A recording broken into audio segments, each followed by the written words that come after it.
শুরু করছি আজকে ক্লাস। দেখ, আগের দিন আমরা এই পর্যন্ত দেখেছিলাম এই কুলম্বের সূত্রে ভেক্টর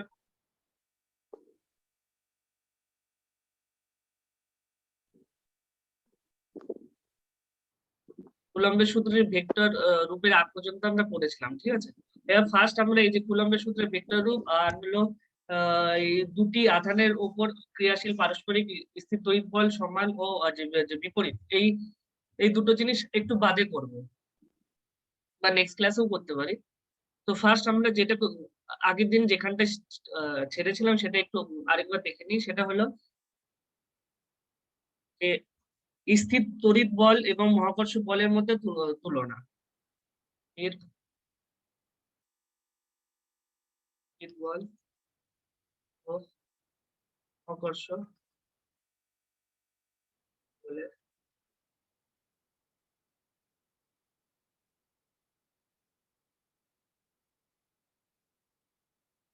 ফার্স্ট দেখ, এখানে একটা লাইন লেখা রয়েছে, যদি তড়িৎগ্রস্ত বস্তু হয় তাহলে এই দুটোই বল আমাদেরকে কার্যকরী হবে। তড়িৎগ্রস্ত হলে পরে, এবার আমি তো ফার্স্ট চ্যাপ্টারে বলে দিয়েছি যে আধান থাকলে পরে সেখানে স্থির তড়িৎ বল হবে, আর যে আমরা বলে ভর থাকলে সেখানে মহাকর্ষ বল প্রয়োগ হবে।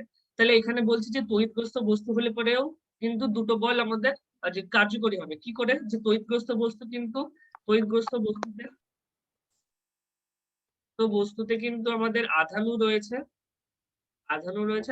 আর ফার্স্ট কন্ডিশন আধানু রয়েছে, আবার আমাদের ভরও রয়েছে। তো ভর থাকলে কি হবে? মহাকর্ষ বল লাগবে। আর আধান থাকলে পরে সেখানে কি হবে? আধান যে সেখানে স্থির তড়িৎ বল প্রয়োগ হবে।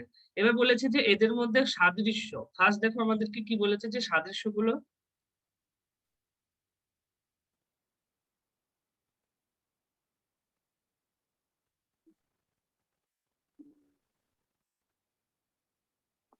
সাদৃশ্যগুলো দেখবো। সাদৃশ্য কি কি আছে আমরা জানি। এই যে এটা হলো স্থির তড়িৎ বলের ইকুয়েশন, সেখানে কি ছিল? 1/4πε0 Q1 Q2 divided by R square. আর আমাদের মহাকর্ষ বলের জন্য আমরা কি দিয়ে দিলাম? জি দিয়ে দিলাম, গ্র্যাভিটেশনাল ফোর্স, ঠিক আছে। তো এখানে 1/বাই কি ছিল? এখানে এখানে ফার্স্ট ছিল আমাদের m1 m2 divided by R square ছিল। আর এখানটা একটা আমাদের গ্র্যাভিটেশন একটা ধ্রুবক ছিল। এটাও একটা যে স্থির তড়িৎ বলে এটা একটা ধ্রুবক, আর যে মহাকর্ষ বলে এটা একটা ধ্রুবক। জিটা একটা ধ্রুবক, আর এখানে 1/4πε0 একটা ধ্রুবক। তো এখান থেকে কি কি আমি সাদৃশ্য পাচ্ছি? দেখো, দুটো বলই দেখো যে তাদের মধ্যে আধান দুটো যে রয়েছে, বা যেখানে ভর দুটো রয়েছে। দেখো, দুটো যখনই বস্তু থাকবে সেখানে তড়িৎগ্রস্ত বস্তু থাকবে, সেখানে আমাদের আধানও রয়েছে, সেখানে আমাদের যে ভরও রয়েছে। তো তার মানে কি, তাদের মধ্যে যেটুকু ডিস্টেন্স হবে, আধানের ক্ষেত্রেও যেটুকু ডিস্টেন্স হবে, আর আমাদের যে ভরের ক্ষেত্রেও যেটুকু ডিস্টেন্স হবে। দেখো, দুটো ইকুয়াল। আর দুটো ইকুয়াল ছাড়াও আরেকটা জিনিস রয়েছে, কিন্তু দুটোর সঙ্গেই কিন্তু যে দূরত্বের বর্গের ব্যস্তানুপাতিক। তার জন্য দেখো, সাদৃশ্যতে ফার্স্ট পয়েন্ট এটা বলেছে যে দুটি বলই বস্তু দুটির মধ্যবর্তী দূরত্বের বর্গের ব্যস্তানুপাতিক। এবার এবার আরেকটা পয়েন্ট কি বলেছে আমাদেরকে? একটা বল বলেছে দুটি বলই সংরক্ষী বল, অর্থাৎ বল দুটি দ্বারা কৃতকার্য পথের উপর নির্ভরশীল নয়।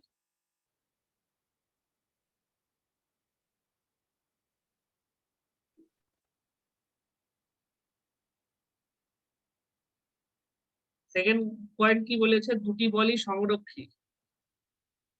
সংরক্ষী বল কিন্তু আমাদেরকে 11-এ পড়া হয়েছিল। তাও আমি বলে দিচ্ছি যে সংরক্ষী বল কি জিনিস। সংরক্ষী বল মানে, তুমি ধরো এরকম এই পথ দিয়ে গেলে, একটা ধরো এই পথ দিয়ে গেলে, দুটো পথ দিয়ে গেলে, এই পথ দিয়ে আরেকটু এরকম ব্যাকাচোরা রাস্তা দিয়ে এখানটায় গেলে, একটা ধরো এখান থেকে এরকম ভাবে গেলে, তাহলে ভাবো যে এই ব্যাকাচোরা রাস্তা দিয়ে যদি যাওয়া হয়, তাহলে সেই ক্ষেত্রে এটা সংরক্ষী বল মানে কি? এখানে বলেছে যে সংরক্ষী বল হলো যে পথের উপর নির্ভরশীল নয়। পথের উপর নির্ভরশীল নয়, তারা কিসের উপর নির্ভরশীল? এই যে প্রাথমিক বিন্দু আর অন্তিম বিন্দুর উপর নির্ভরশীল। যে কোন পথ দিয়ে যাবে, বেঁকাচোরা রাস্তা মানে অনেক বড় রাস্তা দিয়ে যাক বা ছোট রাস্তা দিয়ে যাক, ছোট রাস্তা দিয়ে গিয়ে যদি ওই সেম পয়েন্টে গিয়ে পৌঁছায় আর বড় রাস্তা দিয়েও যদি ওই সেম পয়েন্টে গিয়ে পৌঁছায়, দুটোর মান আমাদেরকে সেম দেবে, আলাদা কিছু হবে না। এটাকেই বলা হয় সংরক্ষী বল। যে এই পথ বরাবর দেখো, এই পথটা কিন্তু অনেকটা বড়, এই পথ বরাবর এখান থেকে এখানে এলো, তাও কিন্তু ওই ধরো মহাকর্ষ বল বা স্থির তড়িৎ বলের মান এখান থেকে এইটুকু আসার জন্য যতটুকু হবে, সেটা যদি এই পথ বরাবর, এই পথটার ডিস্টেন্স কিন্তু একটু কম এটার তুলনায়, সেই পথ বরাবর গেলে পরেও কিন্তু তার মানটা সেম হবে। ঠিক আছে, এটাই বলা হয় সংরক্ষী বল, যে দুটোর ক্ষেত্রে পথের উপর নির্ভরশীল নয়। আর এবার 3 নম্বর চলে আসি, বলছে দুটি বলই শূন্যস্থানে কাজ করে। আমরা যে স্থির তড়িৎ বলে আমরা কি শূন্যস্থানে বার করেছি, শূন্যস্থানে মানে সিজিএস সিস্টেমে বার করেছি, আবার এসআই সিস্টেমে বার করেছি শূন্যস্থানে বা বায়ু মাধ্যমে বার করেছি। আর আমাদের কি আমরা জানি কি মহাকর্ষ বলে যে এই যে জি এর মান, মহাকর্ষ বলেতে যে ধ্রুবকটা থাকে, সেই ধ্রুবক কিন্তু মাধ্যমের উপর নির্ভরশীল নয়। তো মাধ্যমের উপর নির্ভরশীল না হলে পরে কিন্তু এটা শূন্যস্থানে মানে এর মান সমস্ত জায়গায় তোমার সেম। তাই বলছে যে দুটোই, তো দুটোর মধ্যে কমন কি রয়েছে, এটা কিন্তু মাধ্যমের উপর নির্ভরশীল, কিন্তু এটা শূন্যস্থানে দেখা যায় যে যে এটাও শূন্যস্থানে কাজ করে, আবার এটাও শূন্যস্থান, এ তো মাধ্যমের উপর নির্ভরশীল না হওয়ার জন্য এই শূন্যস্থানেও কাজ করবে, কিন্তু এটার আবার একটা স্পেশাল ক্রাইটেরিয়া আছে যে এ শূন্যস্থানেও কাজ করে। ঠিক আছে, কিন্তু এ বিভিন্ন মাধ্যমের উপর নির্ভরশীল হওয়ার জন্য বিভিন্ন মাধ্যমের ক্ষেত্রে দেখা যায় যে বিভিন্ন বিভিন্ন ফোর্স পাওয়া যায়। ঠিক আছে, তো দুটো বলের মধ্যে সাদৃশ্য কি জিনিস, দুটো বলই কিন্তু যে শূন্যস্থানে কাজ করবে। আর 4 নম্বর পয়েন্ট কি বলছে, দুটি বলই কেন্দ্রীয় বল, এই বল বস্তুদ্বয়ের কেন্দ্রবিন্দু দুটি সংযোগকারী সরলরেখা বরাবর ক্রিয়া করে। কেন্দ্রীয় বল মানে সেন্ট্রাল ফোর্স এখন বলে লাভ নেই, শুধু জাস্ট মনে রাখবে। ঠিক আছে, যে দুটি বলই কেন্দ্রীয় বল, কেন্দ্রীয় বল। আর এটা এই দুটো কিসের উপর নির্ভর করে, যে বস্তুদ্বয়ের কেন্দ্র মানে এই যে এটা আর এটা, ধরো এটা একটা ভর হলো আর এটা একটা ভর হলো, তো এদের মধ্যে যে যে ডিস্টেন্স হবে সেটা হলো কেন্দ্রবিন্দু মানে,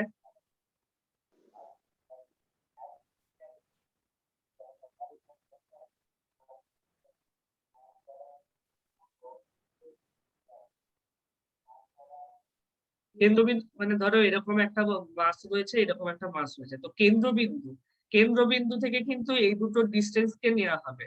আর এই বরাবরই কিন্তু কেন্দ্রবিন্দু দিয়ে যদি আমি একটা সরলরেখা টানি, তাহলে সেই বরাবরই কিন্তু আমাদেরকে কি করবে, যে সেই বরাবরই ক্রিয়া করবে, সেই সরলরেখা বরাবরই দুটো দুটো বল নিজেদেরকে মানে ধরো দুটো বলের, যদি মহাকর্ষ বল ধরো তাহলে পরে এই দুটো যে হয় ওই বস্তুটাকে যে এই সরলরেখা বরাবর তার নিজের দিকে টেনে নিয়ে আসবে, আর যদি স্থির তড়িৎ বলে হয় তাহলে পরে হয় এই সরলরেখা বরাবর টেনে নিয়ে আসবে বা এই সরলরেখা বরাবর দূরে ঠেলে দেবে। এটাই, এই 4টে পয়েন্ট একদম ইজি। যে প্রথমটা কি বর্গের ব্যস্তানুপাতিক, তারপরেটা কি সংরক্ষী বল মানে কি এরা পথের উপর নির্ভর করে না, যে বেশি পথ দিয়ে গেলাম না অল্প পথ দিয়ে গেলাম তা সেটার উপর নির্ভর করবে না। প্রাথমিক বিন্দু এবং অন্তিম বিন্দু যদি দুটোর ক্ষেত্রে সেম থাকে তাহলে পরে ওই ভ্যালুটার মান সেম হবে। আবার তারপরে বলেছে দুটি বলই কিন্তু শূন্যস্থানে কাজ করে। আর 4 নম্বর পয়েন্ট বলছে যে দুটি বলই কেন্দ্রীয় বল এবং এই বল বস্তুদের কেন্দ্রবিন্দু দুটির সংযোগকারী সরলরেখা বরাবর ক্রিয়া করে। এটুকু হয়ে গেল, এটা গেল সাদৃশ্য। এবার আমরা পার্থক্য দেখবো। মহাকর্ষ, এবার দেখবো আমরা বৈসাদৃশ্য। বৈসাদৃশ্য কি আছে, আগের দিন আমি বলেছিলাম যে স্থির তড়িৎ বল কি হয়, আকর্ষণ বল বা স্থির তড়িৎ বল আকর্ষণও হতে পারে বিকর্ষণও হতে পারে।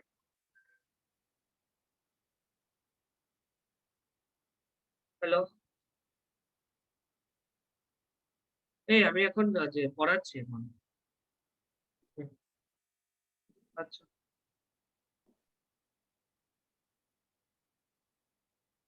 বৈসাদৃশ্য কি কি আছে, যে এটা আকর্ষণ মানে স্থির তড়িৎ বল আকর্ষণ বল হতে পারে, আবার বিকর্ষণ বল হতে পারে, কিন্তু মহাকর্ষ বল সবসময় কি হবে, আকর্ষণ বল হবে।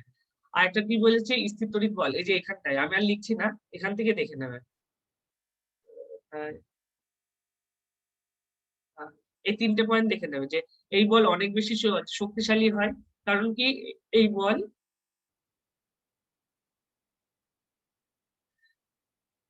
কারণ দেখো যে কুলম্ব বল রয়েছে ইসের মধ্যে যে প্রোটন, আমরা এই যে বলেছিলাম যে প্রোটন আর যে নিউক্লিয় বল সেটাও কিন্তু এক ধরনের কুলম্ব বলই।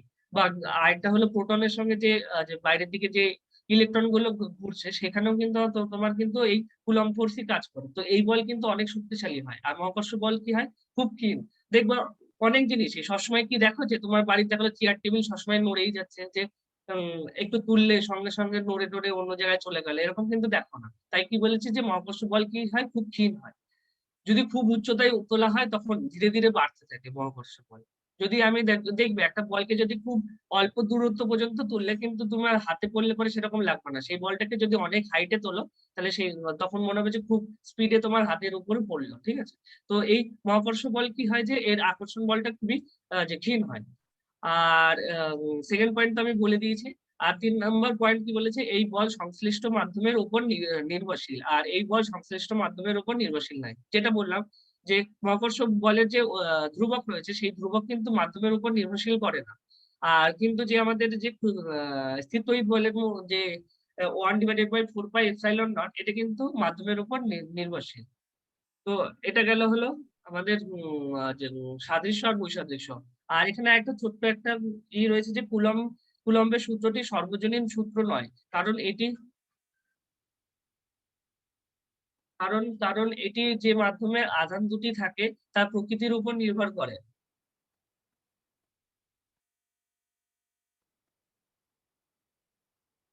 হ্যাঁ, কুলম্বের সূত্রটি যে সর্বজনীন নয়, কারণ যে মাধ্যমে আধান দুটি থাকে তার প্রকৃতির উপর নির্ভর করে। কিন্তু মহাকর্ষ বল কি আমাদের একটা সর্বজনীন ধ্রুবক। কারণ ওটা কোনো মাধ্যম, মানে যে কোনো মাধ্যমের ক্ষেত্রে ওর মান সেম। এবার এবার যেটা চলে আসে সেটা হলো,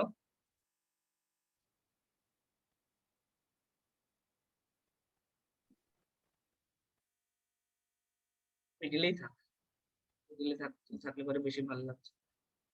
এবার বলছে যে আধানের স্থির তড়িৎ একক। আধানের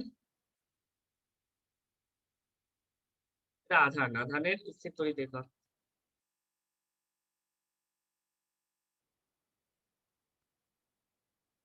আধানের স্থির তড়িৎ একক মানে কি, আমরা বলে 9-10-এ কিন্তু আমরা দেখেছি, আমরা ফোর্স মানে বলের একককে আমরা কিন্তু বার করেছি, যে নিউটন ডাইন বার করেছি আমরা। নিউটন বা ডাইন, এটা কিন্তু আমরা বার করেছি। আবার দেখো আমরা কিন্তু দূরত্বেরও কিন্তু আমরা বার করেছি। সেটা হলো কি, দূরত্ব না, এখানটা ঠিক এখানে কিন্তু সরণ কথাটা ইউজ হবে, কারণ এটা একটা ভেক্টর, ঠিক আছে। তো সরণের ক্ষেত্রেও আমরা বার করেছি, যে সেটা হলো মিটার হয়, সেন্টিমিটার হয়, কখনো মিলিমিটার হয়, বিভিন্ন রকম হয় একক। তো আমরা যখনই নতুন একটা রাশি পাবো, তার যখন একক বার করতে চাইবো, তো বাদ বাকি এককগুলোকে আমরা নিয়ে নেবো। এককগুলোকে আমরা নিয়ে, মানে জানা কোয়ান্টিটি কি কোনগুলো, যে আমরা এই যেগুলো বার করে নিয়েছি, আগে আমার এফ বার করে নিয়েছিলাম, আর বার করে নিয়েছিলাম। তো এগুলো আমরা বসিয়ে দেব। বসিয়ে দিলে পরে আমরা দেখবো যে আমাদের কিউ মানে এই যে আধানের আমরা একক দেখবো, আর তার মানটাও দেখবো, ঠিক আছে। যে এর এর একক কি হতে পারে, আর ওই একক সমান মানে সিজিএস একক আর এসআই এককের মধ্যে কতটা মানে তাদের মিল, মানে সিজিএস একক সমান সমান আমাদের এসআই একক কত হবে, সেটাও কিন্তু আমরা বার করে নিতে পারবো। কি আমাদেরকে ফার্স্ট কি করতে হবে, এই জিনিসটা কিন্তু মনে রাখো, প্রত্যেকটা চ্যাপ্টারে ইউজ হবে। যে আমাদের আগে যেগুলো আমরা জেনে গেছি, সেই জিনিসগুলোকে আমরা বসিয়ে দেবো। আর যেগুলো নতুন আছে, যেমন দেখো আমরা আধান সম্পর্কে কিন্তু অতটা কিছু পড়িনি আমরা, ঠিক আছে। তো কারণ কি, আমরা দেখো নিউটনের সূত্র সমস্ত কিছু আবিষ্কার হওয়ার পরে, তারপরে মহাকর্ষ বলও আবিষ্কার হওয়ার পরে আমরা কিন্তু এই স্থির তড়িৎ বল আমরা পেয়েছি। তো সেখানে কিন্তু আমাদের আধানের যদি একক বার করতে চাই, তাহলে পরে কিন্তু আমরা টেনে কিন্তু কিছুটা দেখেছি যে কুলম্ব বা এগুলো এগুলো কিন্তু জাস্ট মুখস্থ করিয়ে দিয়েছিলাম। কিন্তু আসছে কিসের জন্য, এটা 11 মানে 12 চ্যাপ্টার থেকেই পাবে, যে পরবর্তীতে যে কারেন্ট কি করে তৈরি হচ্ছে, ঠিক আছে, এগুলো। তো এই কিউটা আমাদের অজানা, তাই জন্য আমরা কি করব, কিউটাকে আমরা অজানা রেখে নিয়ে বাদ বাকি গুলোকে আমি বসিয়ে দেবো। তাই দেখো বলছে যে আমাদের সিজিএস সিস্টেমে কি জানি, আমরা সিজিএস সিস্টেমে সিজিএস সিস্টেমে জানি স্থির তড়িৎ বল সমান সমান কি হয়, Q1 যদি বায়ু মাধ্যম হয়, সরি এটা বায়ু মাধ্যম হয়, তাহলে Q1 Q2 divided by R square হয়। ঠিক আছে? তো এখানে দেখো, এখানে আমি কি এই যে Q1 Q2 কে ধরো আমি ধরে নিলাম যে Q1 আর Q2 এর আধান সমান হলো, আর যেটা আমি ইকুয়াল টু Q ধরে নিলাম যে Q1 এর আধান আর Q2 এর আধান সমান হলো, মানে এটার যদি মান 5 হয় এটার মানও 5, তো এটা ইকুয়াল টু আমি Q একটা ধরে নিলাম। এবার যেটা আমি করব,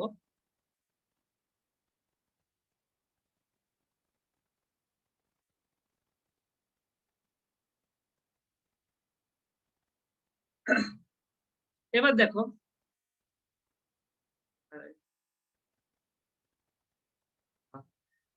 এফ সমান সমান আমি কি বসিয়ে দেবো, এফ সমান সমান দেখো আমি 1 ডাইন, কারণ কি সিজিএস পদ্ধতিতে কি হয়, সিজিএস এ ডাইনই আসে, তাহলে 1 ডাইন বসিয়ে দিলাম। আর আর আমাদের কি হয়, আর এরটা কি হয় সেন্টিমিটার হয়, তাহলে 1 সেন্টিমিটার বসিয়ে দিলাম, সেন্টিমিটার, কিন্তু আর স্কয়ার রয়েছে তাই কি হবে সেটা 1 সেন্টিমিটার স্কয়ার হয়ে যাবে। ঠিক আছে? আর Q1 Q2 equal to Q, তার মানে দেখো এবার আমি বলছি এর সংজ্ঞাটাকে কিভাবে বার করবো। সংজ্ঞাটাকে বার করবো খুব ইজিতে। এখানে একটা আধান রয়েছে, এখানে একটা আধান রয়েছে, ঠিক আছে? তাদের মধ্যে ডিস্টেন্স কতটা, ডিস্টেন্স কোথা থেকে মাপবো, এই কেন্দ্রবিন্দু থেকে এর কেন্দ্রবিন্দুর মধ্যবর্তী সরলরেখা, ঠিক আছে? এটা আমাদের কি আর, আর এর উপরে বল প্রয়োগ হচ্ছে এফ বল। এই আধান Q1, এই আধান Q2, কিন্তু এই আধান দুটো কি যে সমান, Q1 equal to Q2 equal to হলো কিউ। তাহলে দেখো আমরা কত সুন্দর করে এর যে সংজ্ঞাটাকে বার করে নিতে পারবো।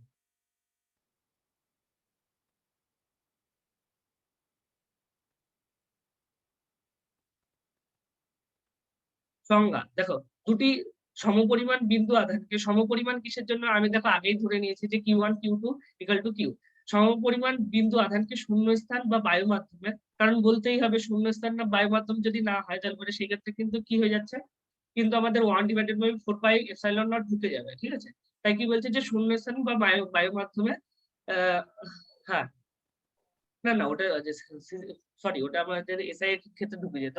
তাই কিন্তু আমাদেরকে মাধ্যমটা আমাদের যে বলতে হবে, তাই মাধ্যম বলে দিচ্ছে যে দুটো সমপরিমাণ বিন্দু আধানকে যদি শূন্যস্থান বা বায়ুর মাধ্যমে যদি তাদের মধ্যে ডিস্টেন্স কত হবে, 1 সেন্টিমিটার যদি দূরত্ব রাখা হয়, আর তারা নিজেদের মধ্যে যদি এক ডাইন বল প্রয়োগ করে, তবে ওই বিন্দু আধানকে কি বলা হয়, একক একক আধান বলা হয়, একক আধান বলা হয়। তো এটা কিন্তু জাস্ট একটা ই, যে কিউ কিন্তু কি, কিউটাকেও কিন্তু শেষে দেখো সবকিছুকে দেখো এক ধরেছি, এটাকেও এক ধরেছি, এটাকেও এক ধরেছি। এক ধরার কারণ কিসের জন্য, যদি আমি একবার করতে পারি তাহলে পরে আমি 5ও বার করতে পারবো, কি করে, ওই একটাকে বারবার রিপিট করে দাও, 5বার রিপিট করে দাও, তাহলে পরে সেই কিন্তু 5 ডাইন বেরিয়ে যাবে। 1 সেন্টিমিটারকে 5বার রিপিট করে দাও, তাহলে পরে কিন্তু 5 সেন্টিমিটার বেরিয়ে যাবে। তাই বলছে যে আমাদেরকে শেষে কি বের করতে হবে, কিউ হলো একক, মানে একক আধান, এর মানটা 1, আধানের মানটা 1। তো এটার সংজ্ঞা কি হবে, যদি দুটি সমপরিমাণ বিন্দু আধানকে বায়ু মাধ্যমে রেখে নিয়ে যদি আমি তাদের মধ্যে বায়ু মাধ্যমে রাখবো, কিন্তু তাদের মধ্যে ডিস্টেন্স কত হবে, 1 সেন্টিমিটার যদি ডিস্টেন্স হয়, আর তাদের মধ্যে যদি বলে আকর্ষণ, তাদের মধ্যে যদি বল যদি এক ডাইন হয়, তাহলে তাকে কি বলা হয় যে ওই প্রতিটি বিন্দু আধানকে কি বলা হয়, একক আধান বলা হয়। প্রতিটি মানে Q1 আর Q2 আলাদা আলাদা করে এক একটা বিন্দু আধান, ঠিক আছে? এবার দেখো সিজিএস পদ্ধতিতে বলা হয়েছে যে কি কি এর একক কি বলা হয়েছে, স্ট্যাট কুলম্ব। স্ট্যাট কুলম্ব এই যে এর একক আধান, একক আধানের আমরা সংজ্ঞা দিলাম, তারপরে আমরা কি বলছি যে এর যে মানে বলে একক বার করছি যে স্ট্যাট কুলম্ব, বা এ দেখো আরেকটা ইউনিট হয় ইএসইউ।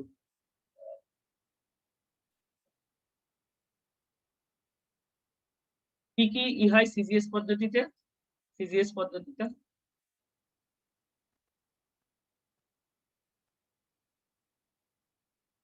সিজিএস পদ্ধতিতে কি কি আসবে আমার, আসবে আমার ফার্স্ট আমরা কি বললাম যে একক আধান, একক আধান, একক আধান করলাম। তো এই একক আধানের ইউনিট কি কি আছে, ইএসইউ, আর এটা হলো stat coulomb. Stat coulomb, coulomb বলার কারণ কিসের জন্য, কারণ এটা হলো কুলম্ব এই আকর্ষণ বলের রাশিমালা তৈরি করেছিল, যে F1 এই যে F সমান সমান Q1 Q2 divided by R square, ঠিক আছে? তার জন্য তার বিজ্ঞানীর নাম অনুসারে দেয়া হয়েছে। তো ইএসইউ বলা হয় একটা সিজিএস ইউনিট, আবার স্ট্যাট কুলম্বও বলা হয়, ঠিক আছে? তো এদের মধ্যে পরবর্তী মানে নেক্সট আমরা দেখবো যে এদের মধ্যে সম্পর্ক কি আছে। এবার আমরা এসআই পদ্ধতিতে কি করব? এসআই পদ্ধতিতেও দেখো একই রকম ভাবে। এসআই পদ্ধতিতেও আমরা কি করব যে এফ এফ সমান সমান কি জানি আমরা 1 divided by 4 pi epsilon naught Q1 Q2 divided by R square. R square আমরা এফ সমান সমান কত রাখবো? এফ সমান সমান 1 নিউটন রাখবো। আর সমান সমান কত রাখবো? 1 মিটার রাখবো। আর Q1 Q2 কে আমরা ইকুয়াল করে দেবো, আর সেটাকে আমরা শেষে 1 ধরে দেবো। আর হ্যাঁ, হলো। তাহলে একক আধানের সংখ্যা পেয়ে যাবো দেখো। আর আমরা জানি 1 divided by 4 pi epsilon naught এর ভ্যালু কত আমরা?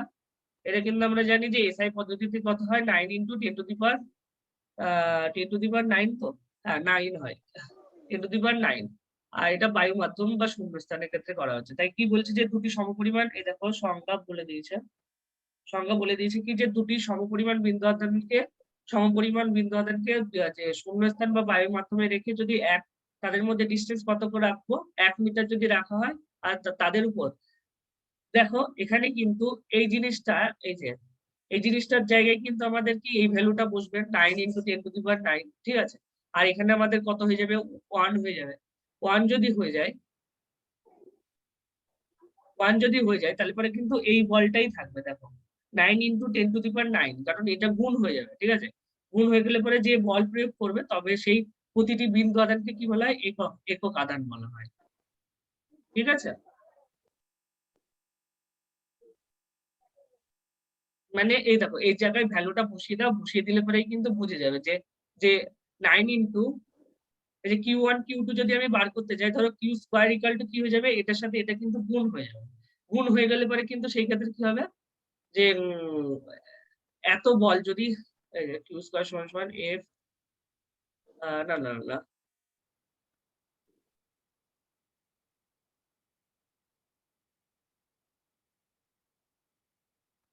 F R square into 4 pi epsilon not হয়ে যাবে।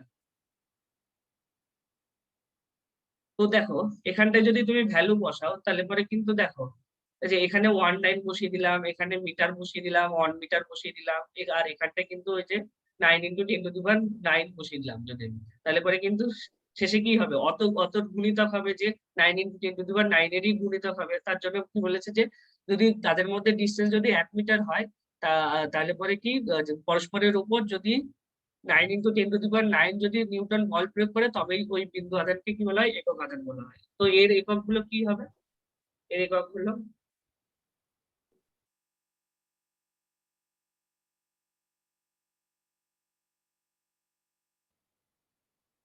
এর একক কি কি আছে? এর একক হলো কুলম, শুধুমাত্র কুলম। এর ইংলিশ নাম, এটা বাংলা, ঠিক আছে? যে এসআই পদ্ধতিতে মানে একক আধানের যে একক কি, দেখো একক আধান মানে কি, বিন্দু আধানকে মানে কি বলবো, মানে বিন্দু আধানের মান কখন এক হবে, ঠিক আছে?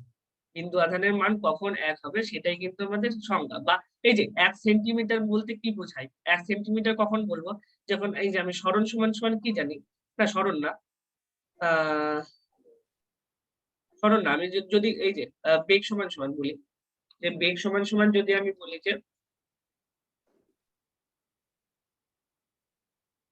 বেগ সমান সমান 5 মিটার পার সেকেন্ড কখন হবে, আহ তো কিভাবে বলবো, যদি যদি দূরত্ব আমাদের বা সরণ যদি আমাদের 1 সেকেন্ডে যদি সরণ আমাদের 5 মিটার হয় তখন তাকে কি বলা হয়? বেগ বলা হয়। তো সেরকম যদি ওই যে প্রত্যেকটা জিনিস এফ কে এক রাখলাম, আর কে এক রাখলাম, রেখে নিয়ে যদি যা বেরোবে সেটাই হলো ওই আধানের একক, মানে ওই সেটাই হলো ওই আধানের সংজ্ঞা, ঠিক আছে?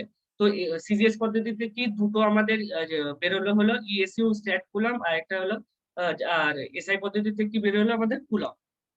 এদের ক্ষেত্রে কিন্তু মাধ্যমে আমি কিন্তু নির্দিষ্ট করে দিয়েছি, কিন্তু সবগুলোই কিন্তু বায়ু মাধ্যমের ক্ষেত্রে। আর আরেকটা জিনিস কিন্তু আমরা পরে আরেকটা জিনিস দেখবো, সেটা হলো এএমইউ বলেও একটা দেখবো। এটা একটা একক, এটা একটা একক, আর একটা একক দেখবো আমরা এএমইউ। নাও, ঠিক আছে? তিনটে জিনিসই কিন্তু আমরা দেখবো।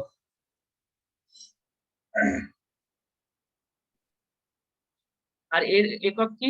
যে শুধুমাত্র কুলম্ব।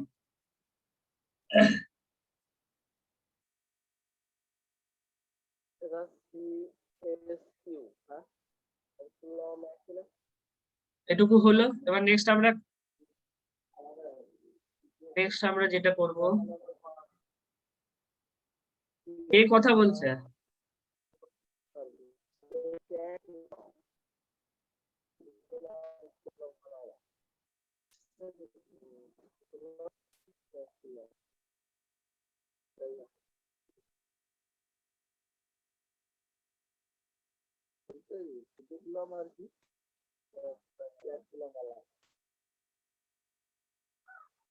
এবার দেখো এখানটায়,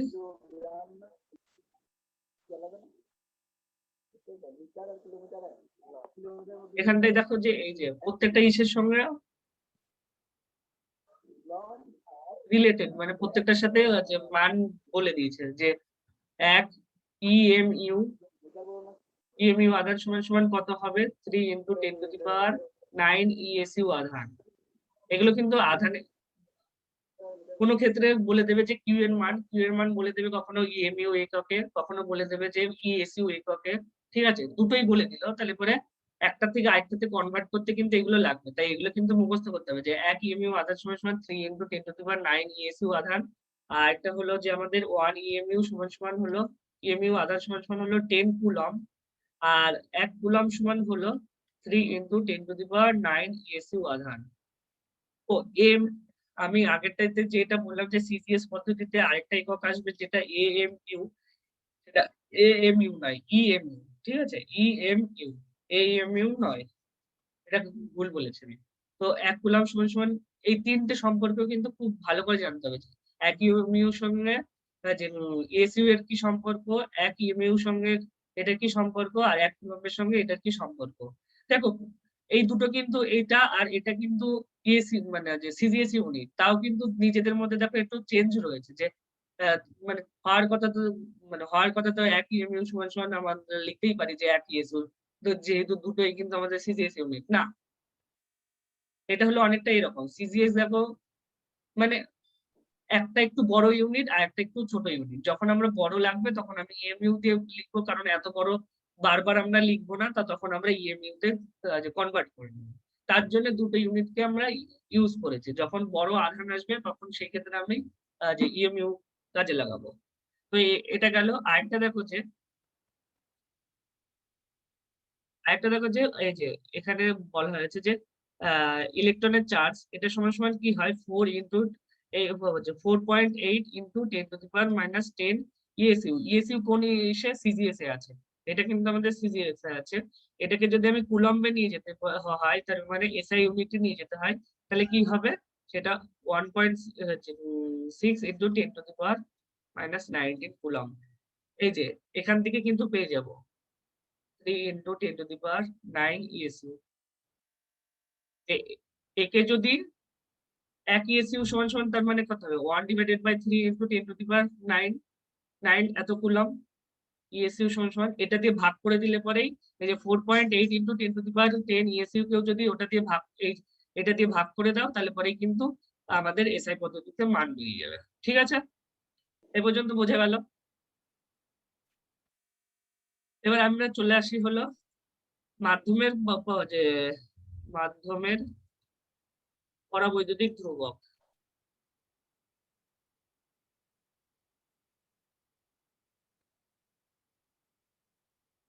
মাধ্যমের পরাবৈদ্যুতিক ধ্রুবক মানে কি? সেই এরই আরেকটা নাম দেখো কি রয়েছে, যে আপেক্ষিক ধ্রুবক, আপেক্ষিক তড়িৎভেদ্যতা।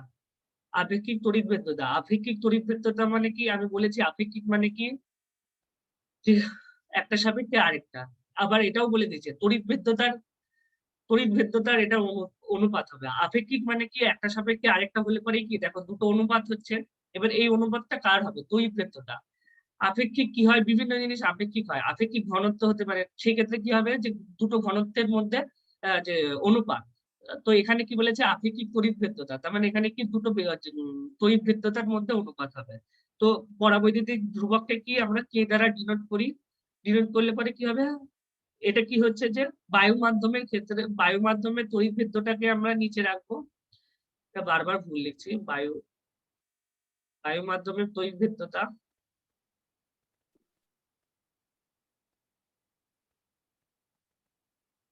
তড়িৎভেদ্যতা আর হলো আমাদের উপরে কি থাকবে মাধ্যমের তড়িৎভেদ্যতা। এটা কিরকম ধরনের, ধরো আমি বলছি যে একটা বায়ু মাধ্যমেই, ঠিক আছে, একটা বায়ু মাধ্যমে, এটা ধরো কোন একটা বায়ু মাধ্যম রয়েছে, এখানটা আমি কি নিয়ে আসি, কোনো একটা মাধ্যম নিয়ে আসি, মানে যে কোনো কিছু, কাঁচ নিয়ে আসতে পারো তুমি, রবার নিয়ে আসতে পারো, ঠিক আছে, সেটা কিন্তু এক ধরনের মাধ্যম। তো এই মাধ্যম যে কোনো বস্তু নিয়ে আসলে সে, ঠিক আছে, তার মধ্যে তুমি দেখতে চাইছো যে তড়িৎ ক্ষেত্র কিরকম হবে, ঠিক আছে। মানে ফার্স্ট আমরা দেখতে চাইছি যে তার মানটা কি বেশি হবে, কি বায়ুর থেকে কি বেশি হতে পারবে, মানে বায়ু মাধ্যমের তড়িৎভেদ্যতা তো আমরা জানি, বায়ু মাধ্যমের ক্ষেত্রে কিন্তু আমরা তড়িৎভেদ্যতা জানি, তো সেটা সাপেক্ষে আমি দেখতে চাইছি যে যে কোনো আমি মাধ্যম নিয়ে আসবো সেই মাধ্যমের কি তড়িৎভেদ্যতা কি বায়ুর থেকে কি বেশি হবে, বেশি হলে পরে কত হবে, ঠিক আছে। সেটা সেটা যদি আমরা জেনে যাই তাহলে পরে সেই ক্ষেত্রে কিন্তু আমরা বলে দিতে পারবো যে আমরা জানি যে তড়িৎভেদ্যতা কি, তড়িৎ ক্ষেত্রকে কি কি কমিয়ে দেয়, সেই মাধ্যমের মধ্যে কিন্তু তড়িৎ ক্ষেত্র যতটা হওয়া দরকার, তড়িৎভেদ্যতার মান বৃদ্ধি পাওয়ার জন্য কিন্তু সেই তড়িৎ ক্ষেত্রের মান কিন্তু কমতে থাকে। তার জন্য আমাদের এটা কিন্তু ইম্পর্টেন্ট যে আমরা এটা কিন্তু জানতে হবে যে মাধ্যমের পরাবৈদ্যুতিক ধ্রুবক কি জিনিস, ঠিক আছে। তো এখানে দেখো কে সমান সমান তাহলে কি আসবে আমাদের, কে সমান সমান আসবে আমাদের epsilon divided by epsilon naught, ঠিক আছে। আবার আমরা যদি এপসাইলন বার করতে চাই তাহলে কে ইনটু এপসাইলন নট হয়ে যাবে, যেটা আমরা কিন্তু আগেও পেয়েছি, আগে পেয়েছি, আমি দেখিয়ে দিচ্ছি। এর জন্য বলে যে প্রত্যেকটা জিনিস দেখতে, ঠিক আছে। দেখো এখানটা ইউজ হয়েছে, দেখো হ্যাঁ এই দেখো epsilon equal to K into epsilon not, epsilon equal to হলো কে ইনটু এপসাইলন নট, যেটা আমরা কিন্তু বার করলাম,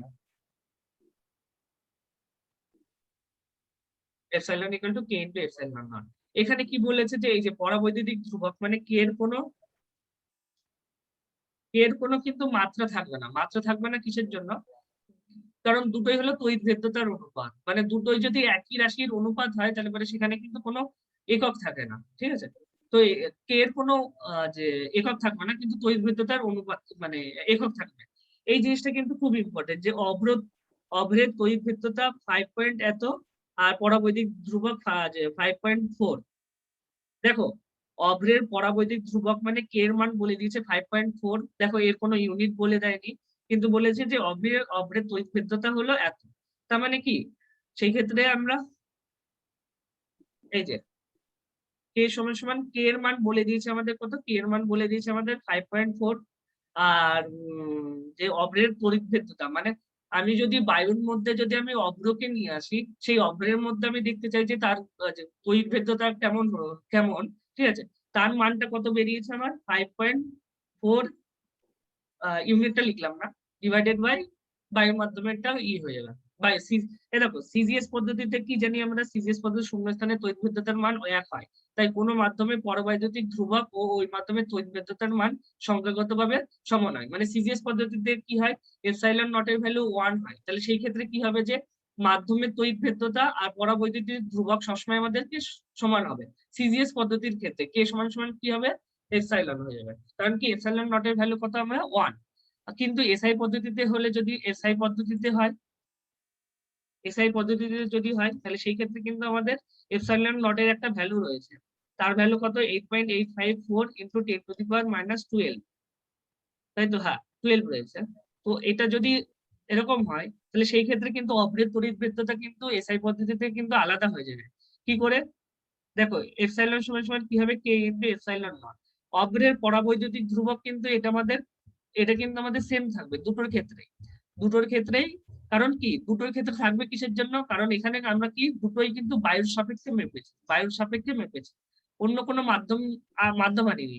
সিজিএস আর এসআই দুটো পদ্ধতিতেই কিন্তু আমরা বায়ু মাধ্যমের সাপেক্ষে করেছি, তাই এখানে কিন্তু পরাবৈদ্যুতিক ধ্রুবক আলাদা হবে না, ওর মান কিন্তু আমাদের সিজিএস পদ্ধতিতেও যা হবে, এসআই পদ্ধতিতেও তাই হবে। ইনটু এই যে 8.85